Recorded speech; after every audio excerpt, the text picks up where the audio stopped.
आज हम हिंदी पाठ्य पुस्तक अभिव्यक्ति का पाठ 9 सरिता का बहता जल पढ़ेंगे। सरिता का बहता जल। यह कविता गोपाल सिंह नेपाली द्वारा लिखी गई है, जिसमें उन्होंने अपने प्रकृति प्रेम को दर्शाते हुए नदियों की विशेषताओं पर प्रकाश डाला है। कितना शीतल कितना निर्मल, हिमगिरी के हिम से निकल निकल, यह निर्मल दूध सा हिम का जल, कर कर निनाद कल कल छल छल, तन का चंचल मन का विहवल, यह लघु सरिता का बहता जल। बर्फ की पहाड़ियों से निकलने वाला जल कितना शीतल अर्थात ठंडा व कितना निर्मल अर्थात साफ सुथरा व शुद्ध है। यह साफ सुथरा पवित्र दूध के समान दिखने वाला बर्फीला ठंडा जल कर कर व छल छल की आवाज़ करता हुआ अपनी चंचलता अर्थात नटखटपन व विहवल अर्थात मन से अशांतता का भाव व्यक्त करता हुआ बर्फ की पहाड़ियों से निकलकर एक छोटी सी नदी का आकार लेकर बह रहा है। ऊंचे शिखरों से उतर उतर गिर गिर गिरी की चट्टानों पर कंकड़ कंकड़ पैदल चलकर दिन भर रजनी भर जीवन भर धोता वसुधा का अंतस्थल, यह लघु सरिता का बहता जल।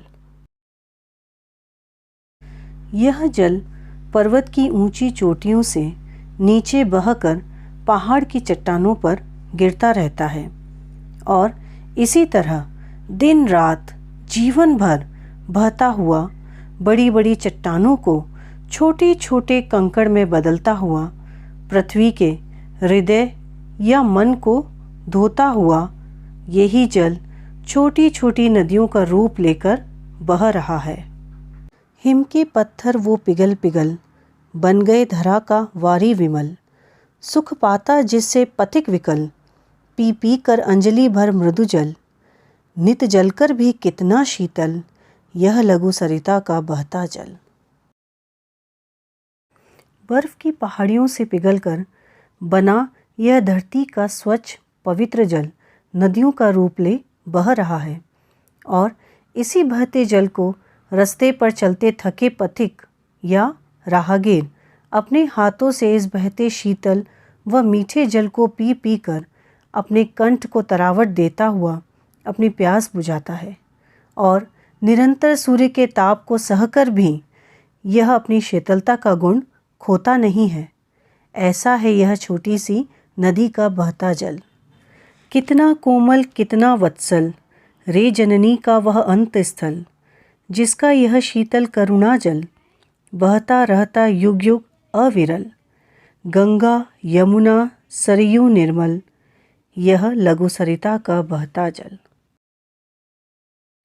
यह नदी का जल कितना कोमल और ममता से भरा है। जिस तरह एक माँ अपने मन में करुणा ममता दया का भाव लिए होती है, उसी तरह धरती की पवित्र शीतल नदियाँ गंगा यमुना व सरयू नदी युगों युगों से इसी माँ के गुणों को अपने में समाये यह जल नदियों का रूप ले बह रहा है।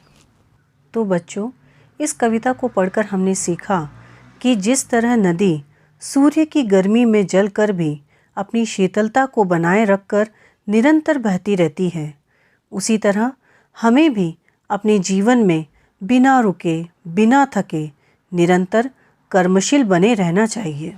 बच्चों, अब हम इस पाठ में आए मुख्य बिंदुओं की ओर ध्यान देंगे, जिसमें पहला बिंदु है पहाड़ों से निकलने वाला निर्मल जल सरिता में बहता है। दूसरा बिंदु है सरिता का जल दिन रात जीवन भर चलता है। तीसरा बिंदु है बर्फ के पिघले उसी शीतल स्वच्छ और मीठे जल को पीकर पथिक सुख और संतोष पाता है।